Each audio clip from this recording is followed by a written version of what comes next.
안녕하세요. 수도권에 살고 있는 30대 초반 여자입니다.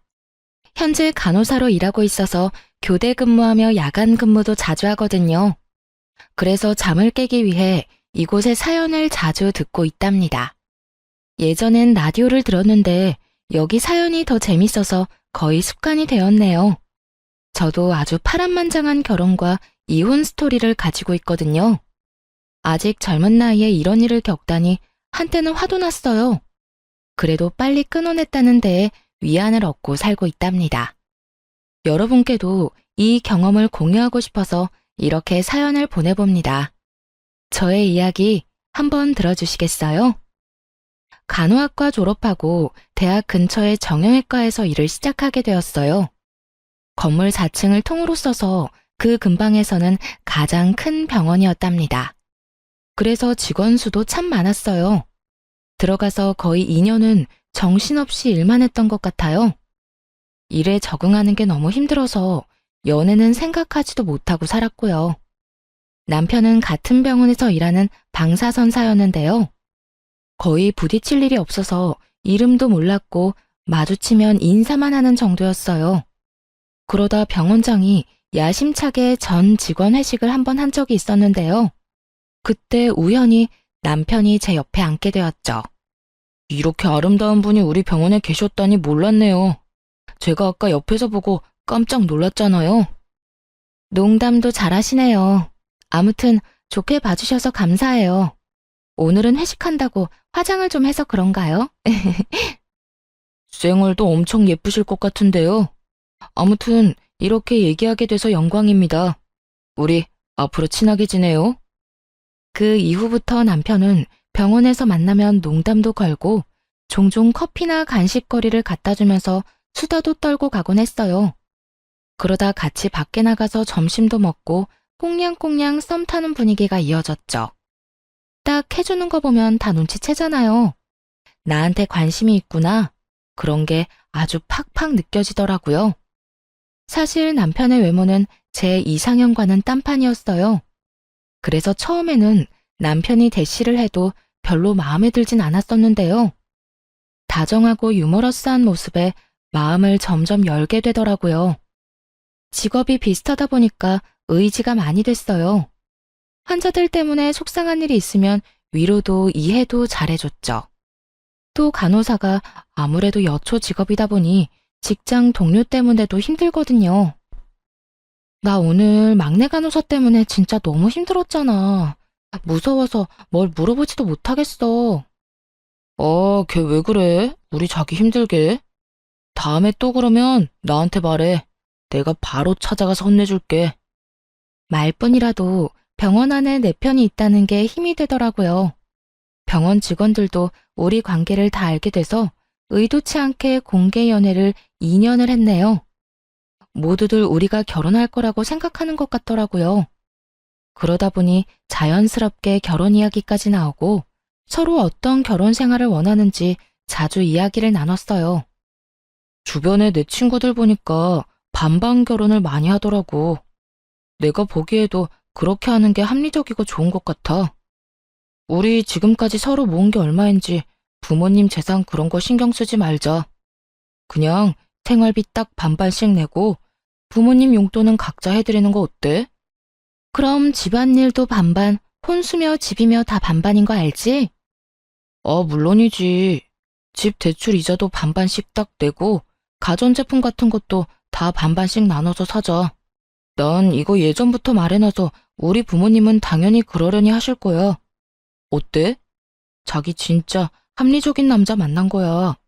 요즘 세상에 이렇게 부담 안 주는 남자가 어딨냐? 남편은 결혼 시작 전부터 다 반반으로 나누자고 했어요. 그러면서 자기 같은 남자 어디서 만날 수 없다며 엄청 깨어있는 척 하더라고요.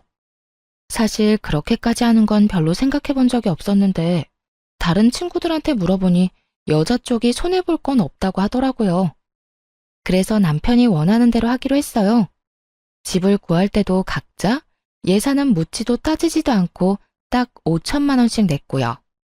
나머지는 다 남편 이름으로 대출받아서 병원 근처 신축 아파트를 매매했답니다. 명의는 당연히 공동명의로 했죠. 결혼식도 축의금으로 모두 계산했고 신혼여행도 반반 내고 예약해서 갔어요. 근데 돈 쓸 때마다 영수증을 악착같이 모으는 남편의 모습을 보니 좀 쎄하더라고요. 그것도 결혼 생활 중 가장 꿀 떨어진다는 신혼여행에서 말이죠. 부모님하고 가족들 드릴 선물도 각자 사자고 해서 그렇게는 했는데 좀 서운했죠. 아니나 다를까 여행 잘 갔다 와서는 할 말이 있다더군요. 그러면서 여행 기간 동안 모은 영수증을 쫙 보여주더라고요. 여행 가서 쓴 돈이야. 내가 반씩 나눠서 싹 계산했어. 편하게 오늘 환율로 해서 여기 써진 금액 내 계좌로 보내줘.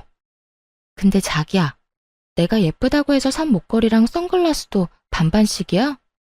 난 자기가 사라고 해서 선물로 사주는 줄 알았는데. 난 여행 가서 아무것도 안 샀잖아. 나라고 뭐 사고 싶은 거 없었겠어? 그리고 목걸이랑 선글라스가 꼭 필요한 것도 아니었고. 아, 됐다. 물론 자기를 위해서 돈 다 내줄 수는 있어. 그럼 그건 내가 다 내는 걸로 할게. 됐어. 내 물건이니까 그냥 내가 다 낼게. 그럼 됐지? 저딴 소리를 하니까 진짜 기분이 확 상하더라고요. 연애 때는 쓸데없는 것도 잘만 사다 안겨주고 하더니만 어떻게 결혼하니까 무조건 네 건 네 거고 내 건 내 거가 될 수가 있나요? 더 어이가 없는 건 제가 다 낸다고 하니까 말리지도 않고 가만히 있었다는 거예요. 그 모습에 정이 좀 떨어졌네요. 결국 제가 산 물건들은 그 돈을 다 내는 걸로 했죠. 그렇게 신혼여행에서 쓴 돈을 바로 남편 계좌로 보냈습니다. 그리고 이 계좌번호로 매달 월급 받으면 생활비랑 대출이자 넣어줘. 매달 남은 돈은 확인해보고 반씩 나누든지 아니면 다음 달로 넘기자. 그것도 나중에 정하면 될 것 같아. 어때? 진짜 합리적이지? 그래, 자기가 이렇게 칼 같은 사람인 줄 몰랐네. 알았어. 자기가 원하는 대로 한번 잘해볼게. 그렇게 돈을 반반씩 철두철미하게 나누는 사람이니 집안일도 반반씩 딱 잘하는지 한번 지켜보기로 했어요. 그러던 어느 날 신혼여행에서 돌아온 지 2주 정도 지났을 때였습니다. 남편이 엑셀 파일로 쫙 정리한 집안일 목록을 보여주더라고요. 요즘 인터넷에 집안일 반반 목록이 이렇게 있더라고. 우리한테 필요한 것만 더 적어서 만들어봤어. 혹시 자기가 하려나 하고 기다려봤는데 전혀 생각 못하는 것 같더라고. 그래서 마음 넓은 내가 먼저 딱 만들었지. 아, 난 이런 것도 만들어야 되는지 몰랐네. 떨떠름한 표정으로 남편이 만든 집안일 목록을 살펴봤어요. 얼마나 세분화가 잘 되어 있던지 아주 놀랐네요. 예를 들어보면 빨래가 그냥 빨래로 끝나는 게 아니었어요. 세탁기 돌리기, 빨래 널기, 빨래 접기, 옷장에 넣기, 이딴 식으로 분류해놨더라고요. 특별히 자기 먼저 하고 싶은 거 골라. 난 남은 거 할게. 나 같은 남편 진짜 없다. 아유, 고마워라. 아주 눈물나게 고마웠네요. 저는 직업상 교대 근무를 하거든요. 근데 남편은 방사선사라서 6시면 칼퇴근을 해요.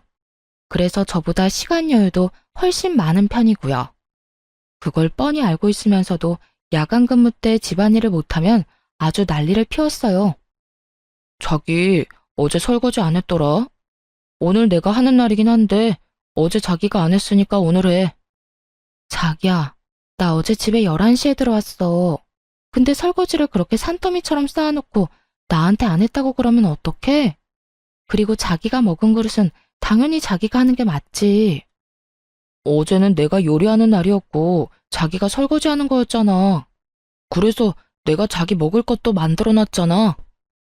나 너무 숨 막혀. 진짜 이렇게는 계속 못 살 것 같아. 친구랑 룸메이트를 해도 이렇게까지는 안 하겠어. 내가 밤까지 힘들게 일하고 오는 날에는 자기가 좀 해주면 안 돼? 그게 그렇게 힘들어? 자기가 힘들다고 하나둘 나한테 넘기면 안 되지. 그러다 보면 어느새 내가 집안일 다 하고 있겠네. 나도 힘들게 일하고 왔으니 저녁 시간엔 할 일만 딱 하고 좀 쉬고 싶어. 설마 자기보다 일찍 퇴근했다는 이유로 나한테 집안일 다 하라는 거야? 그런 말이 아니라 서로 사정을 좀 봐주면서 유도리 있게 하자는 거지. 난 자기가 힘들 때 더 할 수 있어. 우리 사랑해서 결혼한 부부 아니야? 근데 무슨 군인이나 룸메이트보다 못한 사이 같아. 내가 너무 힘드니까 좀 도와달라는 거잖아. 자기가 이렇게 나올 줄 알았어. 그래서 내가 규칙까지 딱 만들어 놓은 거야. 나한테 슬슬 떠넘길까봐 나중에 딴 말 못하게. 한번 무너지기 시작하면 한도 끝도 없어지는 거 알지? 힘들어도 그냥 반반씩 하는 거 지켜줬으면 해. 아, 그래. 당신 마음 잘 알았어. 앞으로 어떻게 반만 딱 하는지 제대로 보여줄게. 매몰찬 남편의 태도에 얼마나 서운한지 눈물까지 나더라고요. 언젠가 이런 시의 구절을 본 적이 있어요. 내가 너를 위해 해줄 수 있는 건 대단한 게 아니고 아침에 일어나 말없이 해주는 설거지다. 사랑하는 사람과 함께 살면 그런 마음으로 배려하면서 살아야겠다고 생각했거든요. 그래서 오랫동안 마음속에 간직했던 구절이었는데 이렇게 남편이랑 설거지 하나로 피 터지게 싸울 줄은 몰랐네요. 결국 점점 마음의 문을 닫고 남편이랑 똑같이 행동하기 시작했답니다. 요리를 해도 딱 제 몫만 해서 먹었고요. 빨래도 제 것만 골라서 빨고 정리했어요. 하루는 감자탕이 너무 먹고 싶어서 퇴근길에 딱 1인분만 사와서 먹고 있었어요. 남편도 감자탕을 좋아하는데 냄새를 맡고는 얼굴이 환해져서 들어오더군요. 근데 자기 몫이 없는 걸 보자 표정이 확 굳더라고요. 이렇게 유치하게 나올 줄은 몰랐네. 먹는 거로 이렇게 치사하게 굴 거야? 반반 결혼을 전혀 다르게 이해한 것 같은데 일단 두고 볼게. 두고 보긴 뭘 두고 봐. 내가 생각하는 반반은 이런 거야. 이왕 할 거면 확실하게 해야지. 아침에 국에 반찬 딱 차려주면 맛있게 먹고 설거지만 하는 게 무슨 반반인가요? 설거지하는 게 어렵나요? 아침에 일어나서 밥하고 국 끓이는 게 어렵나요? 자기는 세탁기랑 건조기만 띡 돌리고 제가 다 개야 하는데 그게 반반인가요? 누구 한 명 양보하지 않으니 이렇게 찬바람 날리는 결혼 생활이 이어졌답니다. 야간 근무하고 집에 온 어느 날이었어요. 남편이 혼자 야식까지 신나 시켜 먹고는 설거지를 해놨더라고요. 그게 뭐가 문제냐고요? 정말 웃긴 게 뭔지 아시나요? 제가 아침에 사용한 물컵 한 개만 싱크대에 덩그러니 남아있었다는 거예요. 그걸 딱 보니까 지금 결혼 생활의 현수소 같다고나 할까요? 현타가 딱 찾아오더라고요. 저 인간은 컵 한 개를 설거지해줄 만큼 날 위해주지도 아껴주지도 않는구나. 그런 진실이 눈앞에 확 보였어요. 연애 때는 그렇게 잘 챙겨주고 다정했던 남편인데 너무 매정하게 변해버려서 혼란스럽고 슬프기까지 했답니다. 남편이 변한 건지 원래 이런 인간이었는지는 모르겠지만 완전히 속은 기분이었죠. 결혼한 지 얼마 안 되어 이렇게 사이가 틀어졌는데 친정엄마 생신이 다가왔어요. 지금까지 남편이 한 걸 보면 당연히 네 엄마니까 네가 준비하라고 할 것 같더군요. 그래서 같이 뭐 하자고 얘기조차 안 꺼냈습니다. 혼자서 엄마 드리려고 케이크 주문 제작해놓고 용돈 봉투도 준비하고 엄마가 한번 드시고 싶다던 오마카세도 예약했어요. 당일 어디 가는지 말 안 하고 남편을 식당으로 데려갔죠. 사이 안 좋다고 남편이랑 같이 안 가면 부모님이 걱정하실 것 같아서요. 와, 여기 엄청 비싼 오마카세 아니야? 1인당 20만 원? 자기 오늘 통 크게 쏘는 거야? 아휴, 뭘 이렇게 비싼 데를 가. 그냥 대충 먹으면 되지. 엄마 생일이 뭐 대단한 날이라고. 이렇게 부담 주기 싫어. 다른 데 가. 아, 엄마. 오늘 같은 날 비싼 거 드셔야죠. 돈 걱정 말고 들어가요. 엄마 딸 돈 열심히 벌고 있잖아요. 그래 여보. 오늘 우리 사위랑 딸 덕 좀 보자고. 우리도 그 유명하다는 오마카세 먹어보자. 아주 화기애애한 분위기로 식사를 해서 다행이었죠. 남편은 엄청 신기해하면서 잘 먹더라고요. 부모님도 디저트까지 맛있게 잘 드셔주셨어요. 미리 준비한 케이크를 드리니 너무 예쁘다면서 엄마가 감동을 하시더라고요. 용돈 봉투도 함께 드리니 아버지도 엄지척을 하시면서 좋아하셨고요. 남편은 뭔 생각을 하는지 입을 해 벌리고 보고만 있었고요. 식사를 마무리하고 계산할 때 남편한테 말했어요. 내가 지금 계산할 테니까 반은 생활비 통장으로 보내줘. 그러자 남편이 아주 보레된 듯이 화들짝 놀라더라고요. 왜? 왜 내가 반을 내? 장모님 생신이니까 당연히 네가 내는 거지. 그리고 나한테 한마디 상의도 없이 이 비싼 데를 와놓고 뭐? 이렇게 무턱대고 나한테 반을 내라 한다고? 부모님 들으셔. 왜 이렇게 큰 소리로 화를 내? 다 반반하자고 해서 물어본 거잖아. 시부모님 생신 때도 내가 절반 내면 되잖아. 난 우리 부모님 생신 때 이런 거 사드린 적 없어. 집 밖으로 삼겹살도 안 먹으러 간다고. 우린 그냥 집에서 차려 먹어. 근데 오마카세라니 진짜. 아, 자기 너무 과소비가 심한 거 아니야? 그때 밖에 계신 줄 알았던 아버지가 우리 뒤를 쓱 지나가시더라고요. 화장실에 다녀오신 것 같았어요. 얘기를 다 들으셨을 거라 생각하니 너무 민망하고 부끄러워서 얼굴이 벌개졌죠. 너무 열받아서 머리까지 아프더라고요. 그럼 자기가 먹은 건 자기가 계산해. 결국 부모님과 제 비용만 계산했어요. 그러자 옆에서 아주 침까지 튀기면서 난리를 치더라고요. 내가 여기 오고 싶어서 왔어? 어딘지도 모르는데 당신이 끌고 온 거잖아. 그래놓고 나한테 20만 원을 내라고? 그러긴 혼자 제일 잘 먹던데. 만약 당신 부모님 생신 때 어디 가면 내가 먹은 건 내가 낼 테니까 걱정 마. 그렇게 말하고 휙 나가버리자 남편이 엄청 당황하더라고요. 그러거나 말거나 부모님 옆에 서서 남편이 나오기를 기다렸죠.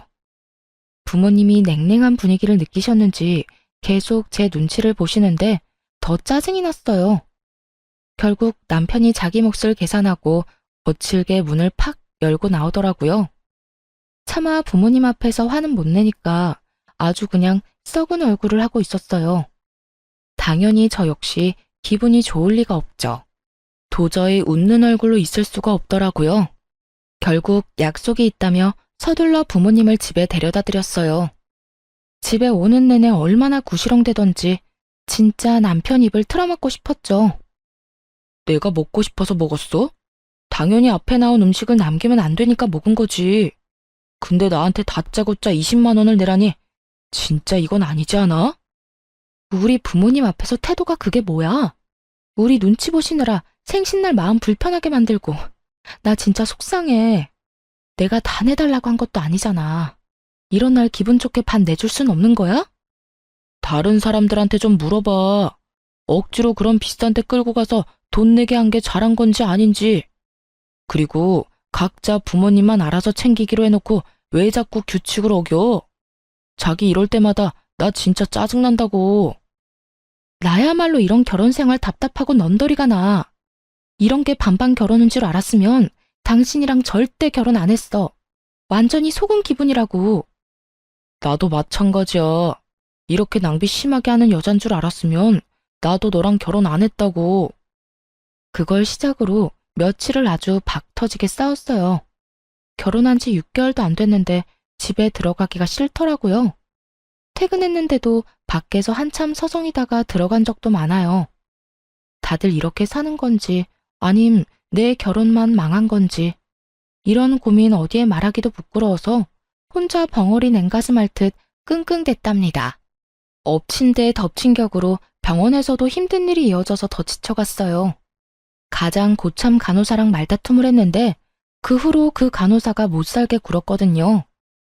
케어가 힘든 환자를 일부러 맡기거나 힘든 스케줄만 골라서 일하게 하는 둥 너무 서럽고 힘들게 하더라고요.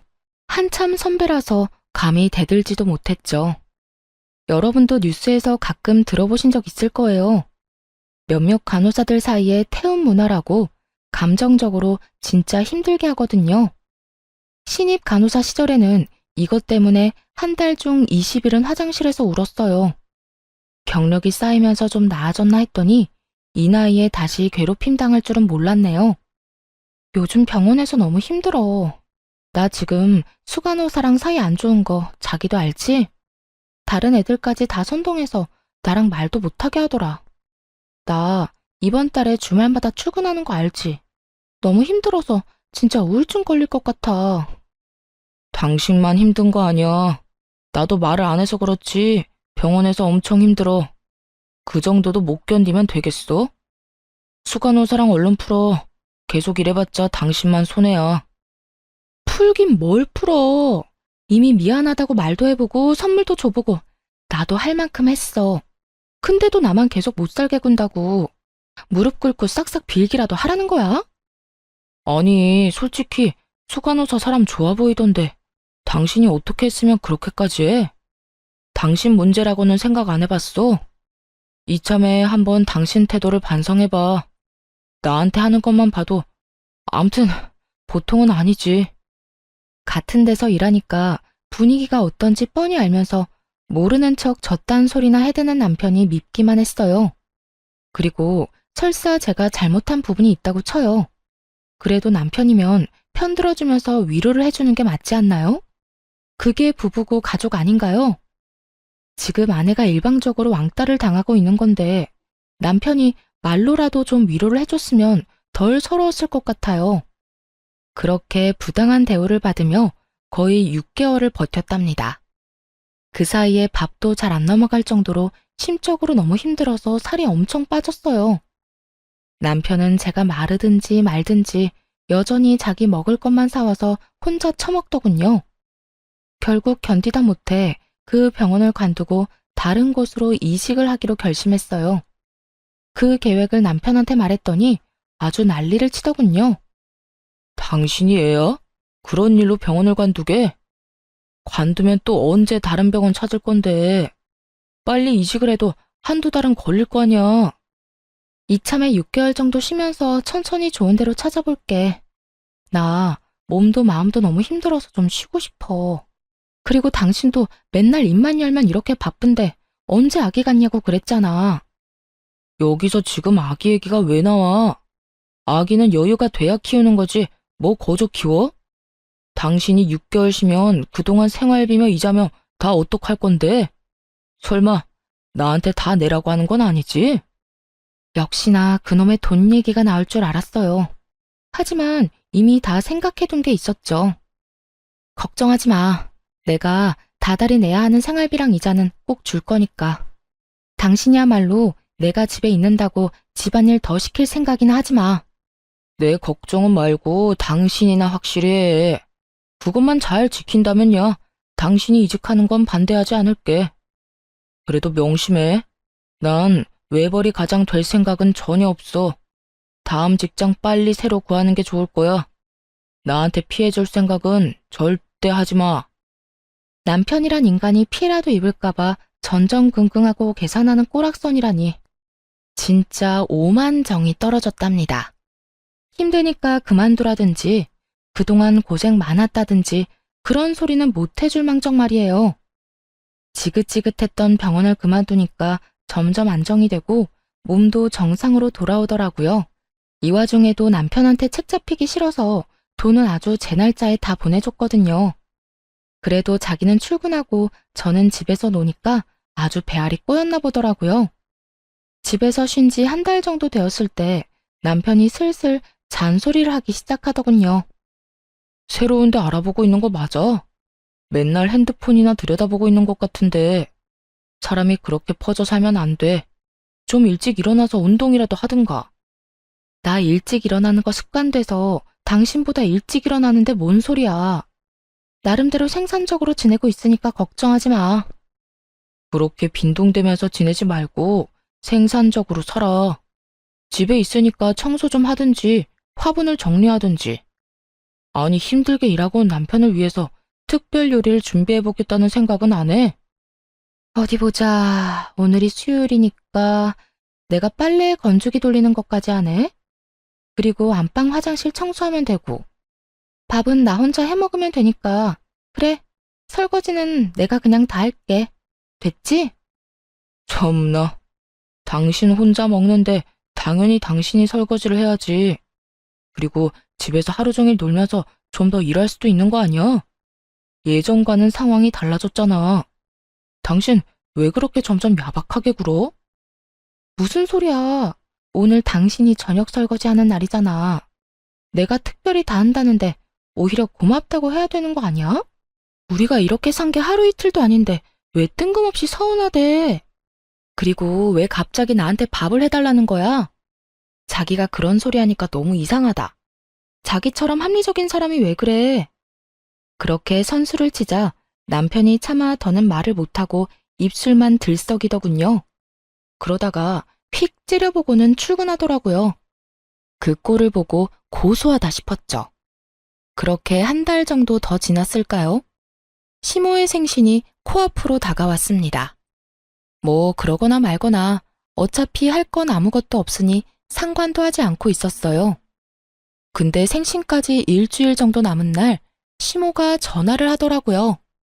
집에서 논다면서 어쩜 안부 전화 한 통이 없어? 이번 주 주말에 뭐 어떡할 거니? 네?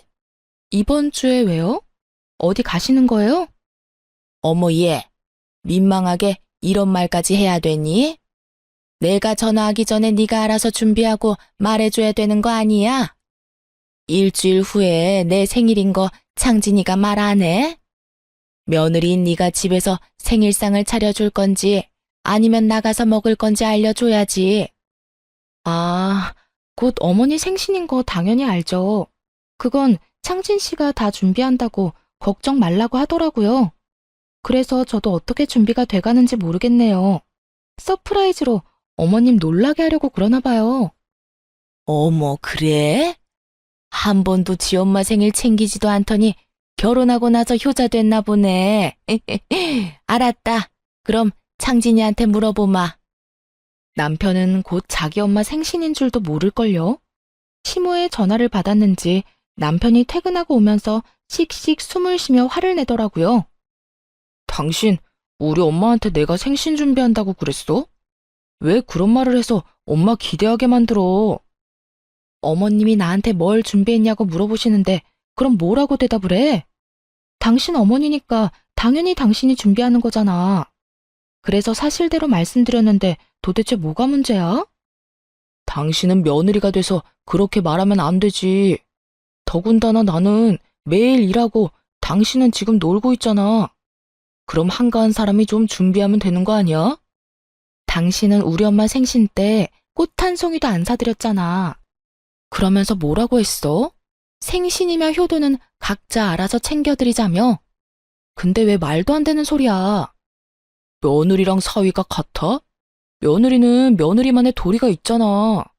그러니까 당신도 뭐라도 준비를 해야지. 그래, 식당은 내가 다 결제할게. 대신 당신은 장모님께 드렸던 그런 케이크 하나 준비해줘. 그거 예뻐서 우리 엄마도 좋아하시겠더라. 며느리랑 사이가 왜 달라? 그렇게 반반 좋아하면서 갑자기 왜 꼰대 아저씨 같은 말을 하실까? 그 케이크가 그렇게 예뻤으면 당신이 주문해서 드려. 난 당신이 말한 반반 결혼, 각자 효도 꼭 지킬 거니까. 남편은 반박을 전혀 못하더라고요. 여태껏 자기가 벌여놓은 일이 있고 한 말들이 있으니까요. 어떻게 준비하든지 말든지 신경 전혀 안 썼습니다. 그렇게 대망의 토요일이 다가왔답니다. 남편은 그날까지 삐져서는 말도 별로 안 하다가 저녁쯤 시댁에 가자고 하더군요.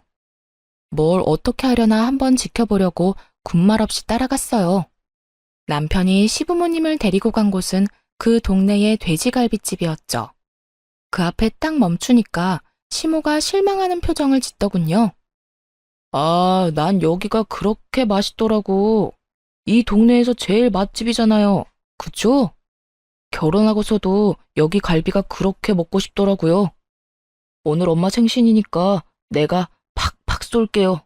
들어가서 배 터지게 먹자고요. 남편은 자기도 민망한지 괜히 큰 소리를 치면서 식당 안으로 들어갔답니다. 그러고는 돼지갈비 4인분을 시키고 혼자 며칠은 굶은 것처럼 우걱우걱 먹더라고요. 케이크며 선물 같은 건 당연히 없었죠. 남편이랑 제가 빈손인 걸 확인한 시모는 실망한 표정으로 깨작거리기만 했고요. 고기를 흡입하는 남편을 두고 저는 계산하기 좋도록 냉면 하나 시켜서 먹었어요. 아니, 새아가, 너는 왜 고기를 안 먹니? 좀 먹어라. 돼지고기 싫어하냐? 아, 전 냉면만 먹으면 돼요. 저 신경 쓰지 마시고 많이 드세요. 아, 괜찮아. 분위기 괜히 이상하게 만들지 말고 그냥 좀 먹어. 오늘은 내가 다 계산할 거야. 아, 얼른. 그게 무슨 말이야? 무슨 일이 있었니? 너희 싸웠어? 아니요, 싸우긴요. 저희 서로 배려하며 각자 할 일 딱딱 하면서 엄청 잘 지내고 있어요. 전 속이 안 좋아서 고기를 잘 못 먹겠네요. 그냥 신경 쓰지 마시고 드세요. 근데 너 친정에도 이러니? 그래도 시어머니 생일인데 어떻게 작은 케이크 하나도 안 들고 올 수가 있어? 아, 그러게. 아무것도 없네요. 창신 씨가 다 준비한다고 손 하나 까딱하지 말라고 했거든요. 오늘 와보고 저도 깜짝 놀랐어요. 아니, 어머님 생신인데 어떻게 케이크도 안 사왔어? 아버님이 혼 좀 내주세요. 이렇게 선수를 치니까 시모가 차마 아들한테는 아무 소리도 못 하더라고요. 남편도 괜히 저만 흘겨보는데 어이가 없었네요. 그러거나 말거나 냉면만 깔끔하게 딱 먹었죠. 그리고 남편이 계산하길래 옆에 가서 냉면 값을 줬어요. 아, 됐어. 내가 낸다고 몇 번을 말해. 나가 있어. 내가 낼 테니까. 아니야, 됐어. 이값 8,000원 내고 나중에 무슨 생색을 내려고 그래? 그냥 내가 낼게. 여기요. 이 냉면값만 계산해 주세요. 시모의 생신날은 그렇게 초라하게 끝이 났죠. 나중에 남편이 시모한테 따로 용돈을 줬는지는 모르겠지만요. 그 다음 달에 드디어 이직에 성공했답니다. 근데 병원이 다른 도시에 있어서 출퇴근하려면 왕복 5시간은 걸렸어요. 하지만 수간호사로 가는 거였고 연봉도 훨씬 높았기에 절대 포기할 수 없었죠. 그 사실을 말하자 남편이 화를 내더라고요. 아니, 애초에 이 동네 근처 병원을 찾았어야지. 다른 도시에서 일자리를 찾으면 어떡해? 어떻게 출퇴근을 하려고? 그냥 여기 근처로 다시 알아봐. 근데 아무리 생각해도 너무 좋은 기회야. 연봉이 거의 2배가 됐고 수간호사로 직급도 높아진다니까. 진짜 미안한데 우선은 내가 그쪽에다가 작은 원룸 얻어서 지내보면 어떨까? 미안하니까 생활비도 10만 원씩 더 낼게. 진짜? 생활비 더 낸다고? 뭐 연봉이 2배라니까 좀 아깝긴 하네. 자기랑 떨어져서 지내는 건 너무 싫은데 어쩔 수 없지. 그 병원이 별로라 금방 그만둘 수도 있으니까 우선은 한번 해봐. 내가 응원할게. 자기가 이렇게 이해해주다니 진짜 고마워. 내가 토요일마다 꼭 올라올게. 힘든 시기지만 조금만 고생하면 돈 많이 모을 수 있으니까 우리 힘내자. 생활비도 더 내고 돈을 많이 번다고 하니까 역시나 반대는 안 하더라고요. 그렇게 새로운 병원으로 출근을 했어요. 근처에 저만의 작은 아파트도 마련했답니다. 새로운 환경에서 새롭게 일을 하니까 한 달은 정신없이 흘러가더라고요. 원룸에서는 그냥 잠만 자고 토요일에는 집으로 가 남편과 시간을 보냈죠. 일요일 저녁에는 다시 원룸으로 와서 출근 준비를 했고요. 그런 생활이 2달 정도 이어졌습니다. 그 정도 시간이 지나니까 새로운 병원 일에도 적응이 많이 됐어요. 다행히도 새 병원은 전에 다니던 데보다 더 자유롭고 부드러운 분위기였어요. 더군다나 수간호사로 간 거였기 때문에 좀 더 편한 분위기를 만들려고 노력했죠. 전에 다니던 곳처럼 한 사람을 따돌리고 괴롭히는 짓에 넌더리가 났거든요. 알 거 다 아는 다 큰 성인들이 무슨 고등학생 일진도 아니고요. 그러다 보니 다른 간호사들과 직원들이 좋아해주고 점점 따르는 게 보이더라고요.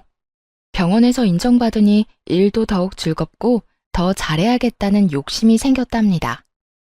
일이 안정되었으니 이제는 인생도 제대로 돌려놔야겠다는 생각이 들었죠. 그래서 남편한테 전화를 했어요. 미안한데 이번 주 토요일에는 못 갈 것 같아. 갑자기 당직 설 일이 생겼어. 다음 주에 내가 가서 맛있는 거 사줄게. 괜찮아? 그래? 그럼 괜찮지. 주말까지 일하느라 자기가 더 힘들겠다. 나 걱정하지 말고 푹 쉬고 다음 주에 봐. 음, 이해해줘서 고마워. 역시 나 생각해주는 건 자기뿐이네. 집에 별일은 없지? 그럼. 그냥 퇴근하고 와서 잠만 자는데 뭔 일이 있어. 자기가 없어서 너무 심심하고 외롭다. 다음 주에 봐. 아마도 눈치가 빠른 분이시라면 이 다음 일을 이미 알아채셨을 거예요. 맞아요. 토요일 아침에 몰래 남편이 있는 집으로 들이닥쳤답니다. 집으로 들어가자마자 마침 거실에 서 있던 상간녀와 딱 마주쳤어요. 저를 보더니 얼굴이 하얘지더라고요. 이미 다 알고 있었으니 무표정한 얼굴로 들어갔죠. 그러고는 바로 상간녀의 목덜미를 휘어잡고 머리채를 마구 뜯기 시작했어요. 상간녀가 비명을 질러대며 놓으라고 악을 쓰더라고요. 너 여기에 왜 있어? 왜 있냐고. 너 병원 접수 데스크 일하러 처음 왔을 때 내가 옆에서 도와줬잖아. 하도 어리버리해서 잘릴 뻔한 거 도와줬더니 은혜를 원수로 갚아? 누가 들으면 아주 엄청 도와준 줄 알겠네. 야, 이거 놓고 말해. 머리 다 뽑혀. 놓고 말하라고. 남의 남편이랑 남의 집에서 아주 신혼집 차렸지. 신혼부부 놀이하니까 좋냐? 나이도 어린 게 유부남이랑 뭐 하는 짓이야? 오빠는 당신 같은 여자랑 더 이상 살기 싫대. 맨날 불만만 늘어놓고 이기적이라고 너무 진저리가 난대. 이제 이혼하고 나랑 결혼한다고 그랬어. 아, 그러셔? 아주 천년의 사랑 납셨네. 언제부터 만났어? 내가 다른 데로 이사 가자마자 만났어? 내가 고작 2달 만나고 그쪽 앞에서 이렇게 자신 있게 말하겠어? 우리 만난 지 거의 1년 넘었어. 그쪽 병원에서 나가기 전부터 사랑하는 사이였다고. 그러니까 이제 인정하고 그만 우리 사이에서 빠져줘. 오빠는 그쪽이 아니라 날 사랑한다니까? 그래, 말해줘서 아주 고맙다. 너네 오빠랑 천년만년 행복해라. 상간녀가 제 반응에 황당하다는 표정을 짓더라고요. 그때 밖에서 뭘 사왔는지 봉지 하나 덜렁 들고 남편 놈이 들어왔어요. 당연히 그대로 얼어붙은 듯 서버렸죠. 그 와중에도 상황 판단을 하고 있더라고요. 눈알을 굴려서 바닥에 엎드러져 있는 상간녀와 저를 번갈아 바쁘게 보면서요. 바로 다가가서 남편의 뺨을 수차례 갈겨버렸어요. 남편의 몸이 돌아가다 못해 바닥으로 철퍼덕 쓰러졌죠. 그제야 남편 놈은 얼른 무릎을 꿇고 손을 싹싹 비비면서 빌기 시작하더군요. 여보, 이거 다 오해야. 아니, 내가 죽을 죄를 졌어. 당신이 옆에 없으니까 너무 외롭고 허전하더라고. 근데 제가 자꾸 꼬리를 쳐서 내가 그냥 넘어가 버렸어. 뭐? 오빠, 그게 무슨 말이야. 우리 만난 지가 1년인데 내가 꼬리를 쳤다고? 오빠가 회식 때 나 먼저 꼬셨잖아. 저 여자랑 이혼하고 나랑 결혼한다며. 지금 사랑하는 건 나밖에 없다며. 야, 시끄러워. 조용히 해. 너 지금 상황 판단이 안 돼? 조용히 입 닫고 있어. 남편이 살벌하게 상간녀를 노려보자 겁먹은 강아지 새끼처럼 조용해지더라고요. 외로워서 넘어가? 이 파렴치 아닌가 나. 너는 내가 이혼 소장 보낼 테니까 소송이나 준비해. 나는 합의 이혼 이런 거 할 생각 전혀 없어. 무조건 네 주머니에서 어마어마한 돈 끄집어낼 거야. 거기다 당연히 나한테 위자료도 주고 재산 분할도 해야겠지? 여보, 이혼이라니. 난 절대 이혼 못해. 내가 당신한테 상처 준 거는 어떻게든 벌 받을게. 얌전히 대가 치르고 당신이 하라는 대로 할게. 그렇게 좋아하는 반반 나누기 이번에는 못할 것 같은데 어쩌니? 아무래도 내가 네 돈을 더 많이 가져갈 것 같은데. 네가 싸질러 놓은 똥 네가 처리하는 거니까 너무 억울해하지는 말고 우리 법정에서 보자. 그렇게만 말하고 유유히 그 집구석에서 나왔답니다. 문 뒤에서 남편놈이 악쓰는 소리와 물건 부서지는 소리가 들리더라고요. 사실 이직하기 전부터 남편놈이 바람을 피우고 있다는 걸 알고 있었어요. 가뜩이나 수간호사 때문에 힘들어 죽겠는 상황이었는데 동료 간호사가 이런 말을 했거든요. 내가 이 말 해야 되나 진짜 고민 많이 했는데 그 데스크에 민지 씨 있잖아. 자기 남편이랑 밖에서 같이 커피 마시는 거 몇 번 봤거든? 아휴, 말하는 게 잘하는 짓인지 모르겠다. 뭔데요? 둘이서 커피 마신 게 다예요? 알고 있는 거 다 말해줘요, 언니. 그럴 수 있다고 넘기려고 했는데 어젠 글쎄 팔짱을 끼고 있더라고. 내가 보다가 도저히 안 되겠어서 말하는 거야. 이 말을 듣는데 진짜 너무 화가 나면서도 수치스럽더라고요. 얼마나 나를 우습게 봤으면 다른 직원들이 보는데 팔짱을 끼고 시시덕거렸을까? 그것도 공개 연이나 다름없이 연애하다가 결혼까지 해놓고. 사실을 알고 나니 눈에서 불꽃이 튀더라고요. 그때부터 두 연놈을 지켜보면서 증거를 모으기 시작했답니다. 남편 블랙박스를 확인해보니 역시나 상간녀는 데스크 직원 맞더라고요. 일을 도와줄 때 들었던 목소리가 똑같았어요. 남편 놈이 잘 때 핸드폰도 봤는데 다 삭제한 건지 증거될 만한 건 찾지 못했어요. 근데 어느 날 남편이 화장실에 들어갔다 한참 후에 나오는데 좀 쎄하더라고요. 그래서 몰래 화장실을 뒤져봤더니 역시나 수건들 뒤쪽에 세컨폰을 숨겨놨더라고요. 못 찾을 거라 생각했는지 비밀번호도 안 걸어두었고요. 그 덕분에 증거를 쉽게 찾을 수 있었죠. 둘이 아주 딱 달라붙어서 찍은 사진이 넘쳐나더군요. 더 화가 나는 건 뭔지 아세요? 남편이 상간녀와는 풀빌라며 호텔이며 비싼 데는 다 다녔다는 거예요. 저한테는 그렇게 반반씩 하자 노래하며 커피 한 잔 사는 것도 아까워하던 인간이요. 심지어 상간녀 생일엔 명품 지갑까지 사다 바쳤더라고요. 제 생일에는 어땠냐고요? 당연히 케이크 하나 안 사왔죠. 둘이 주고받은 메시지도 아주 가관이었습니다. 오빠, 오늘 호텔 망고빙수 사줘서 너무 고마워. 나 진짜 먹어보고 싶었어. 역시 우리 오빠가 최고야. 우리 애기한테 그 정도도 못 사줘? 애기 친구들이 자랑하면 오빠한테 또 말해. 오빠가 애기 원하는 거 다 사줄 테니까 걱정 마. 너랑 먼저 만났어야 했는데 어쩌다 운명의 장난처럼 결혼한 다음에야 만난 걸까? 진짜 하늘이 원망스럽다. 오빠, 난 기다릴 수 있어. 우리 사랑만 흔들리지 않으면 다 이겨낼 거야. 그 아줌마 빨리 병원에서 좀 나갔으면 좋겠어. 내가 수간호사한테 오늘도 이간질 좀 했거든? 효과가 빨리 나타나야 될 텐데. 전에 병원에서 그렇게 힘들었는데 그 원인이 바로 상간녀의 이간질이었어요. 아무것도 모르는 착한 얼굴을 하고선 수간호사와 저를 이간질했던 거예요. 진짜 이 사실을 알고 바로 상간녀 머리채 잡으러 달려갈 뻔했네요. 하지만 더 큰 복수를 위해 우선 참을인자를 가슴에 새기면서 때를 기다렸던 거죠. 그 후 일부러 다른 도시로만 병원을 알아봤고 좋은 조건으로 이직한 거예요. 그리고 제 명의로 소형 아파트도 매입했고요. 대출을 좀 받았지만 이혼하면 목돈이 들어올 거니까 상관없었죠. 그렇게 계획대로 주말 부부가 되어 남편에게 판을 깔아줬고 토요일마다 집에 와서 달라진 게 있는지 꼼꼼하게 살펴봤어요.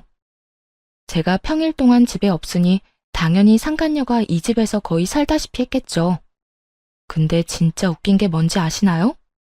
상간녀도 자기 존재를 너무 티내고 싶었나 보더라고요.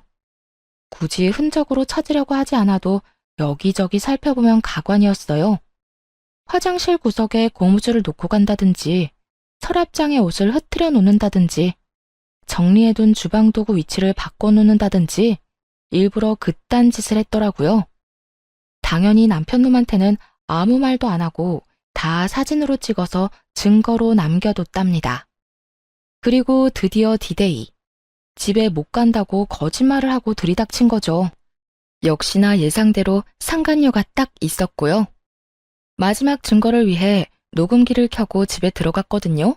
상간녀가 머리채를 잡힌 채 남편 놈이랑 바람 피운 얘기를 술술 늘어놓은 덕분에 고스란히 저한테 유리한 증거로 남길 수 있었네요. 그렇게 바로 이혼 소송에 들어갔답니다. 물론 상간녀 손해배상 청구도 같이 했죠. 하지만 여기에서 끝내줄 수는 없겠죠. 앙큼하게 저의 직장 생활을 엉망으로 만든 게 바로 그 상간녀니까 말이죠. 큼직한 전지를 사서 두 연놈을 찍은 사진을 다 붙이고 둘이 바람 피웠다는 내용을 대문짝만하게 써서 잘 보이는 곳에 딱 붙여놨답니다. 어디에 붙였기는요? 제 전 직장이자 두 사람이 지금 일하고 있는 병원 문 앞이죠. 당연히 남편놈이 전화를 해서 난리를 피웠죠. 당신, 이게 무슨 짓이야? 아니, 내가 잘못을 했어도 직장에다가 이런 짓을 해? 지금 병원 난리 났다고. 게다가 민지는 임시직이어서 오늘 바로 잘렸어. 난 병원장이 지금 권고사직 말하고 있고. 아무리 그래도 남의 밥줄까지 끊으면 어떡해? 쫄쫄 굶고 살라는 거야? 나야말로 너 같은 쫌생이 쪼다 만나서 인생 말아먹을 뻔했어. 나한텐 조각 케이크 하나 안 사준 주제에 걔한텐 아주 별것 다 사줬더라. 꼴에 신혼여행 때도 안 간 풀빌라까지 갔던데. 이참에 둘이 행복하게 사셔. 아, 걔한텐 반반 노래 좀 하지 마라. 당장 도망간다. 야, 너 말 다 했어? 내가 바람 피운 건 잘못했다 쳐. 그렇다고 남의 직장에다 이게 뭐 하는 짓이야? 당장 와서 떼. 내가 왜? 그거 내가 붙인 거니까 그대로 놔둬. 내 허락 없이 떼기만 해봐. 기물파손죄로 신고해버릴 거니까. 이 파렴치한 인간아. 바람 피운 주제에 뭐가 그렇게 당당해? 내가 정말 어이가 없어서. 네 잘못들은 네가 제일 좋아하는 돈으로 갚게 될 거야, 이 못된 인간아. 그 전화를 마지막으로 다시는 전 남편 놈의 연락을 받아주지 않았습니다. 그 인간이랑 1분 1초도 더는 엮이기 싫었거든요. 소송이 시작되고 모든 연락은 변호사를 통해서만 했습니다. 소송이 길어져도 상관없다는 마음으로 스트레스 받지 말고 살자고 다짐했거든요. 어차피 그 인간이 유책 배우자니까 당연히 승소할 거였으니까요. 상간녀 손해배상에서도 승소했고 많지는 않지만 1,000만 원 받았네요. 그래도 아직 20대인 상간녀 입장에선 꽤 큰 돈이고 상간녀 인생에 지울 수 없는 기록을 남겼다는 게 중요한 거죠. 변호사 말로는 남편놈이 이미 그 여자랑 헤어졌다며 선처를 바란다고 했다더군요. 일하던 병원에서 잘리고 근처 병원까지 소문이 파다하게 나서 재취직이 어렵다네요. 그래서 남편놈이 오랫동안 백수로 지내니까 여자가 도망갔다더라고요. 그렇게 사랑한다더니 금세 마음이 바뀐 게 참 웃겼어요. 둘이 아주 잘 어울리는 바퀴벌레 한 쌍이라 결혼해서 잘 살기를 바랬는데 말이죠. 9개월 정도 시간이 흐르고 이혼 소송에서도 승소했어요. 남편놈한테 위자료 2,000만 원 받았고 같이 살던 집은 팔아서 절반은 챙겼죠. 받은 돈으로 지금 사는 아파트 대출 거의 대부분을 갚았네요. 지금은 혼자만의 집에서 평화롭게 지내는 하루하루가 얼마나 소중한지 몰라요. 전 남편놈은 아직도 백수인 채 집도 절도 없어서 결국 부모님 집으로 들어갔대요. 그 인간이 생활비 달라고 닥달하고 뭐든 반반씩 하자고 말할 때마다 서러웠는데요. 지금은 혼자 충분히 벌면서 재테크도 많이 하고 원하는 것 다 사 먹고 예쁜 옷도 걱정 없이 사니까 너무 여유롭고 좋아요. 그 인간이랑 살 때는 왜 1,500원짜리 커피 한 잔 사 마시기도 힘들었는지 참. 이젠 앞으로 하고 싶은 거 다 하면서 행복을 위해서 살려고요. 사연 들어주신 여러분들도 늘 행복하시고 건강하셨으면 좋겠습니다. 함께 해주셔서 감사합니다.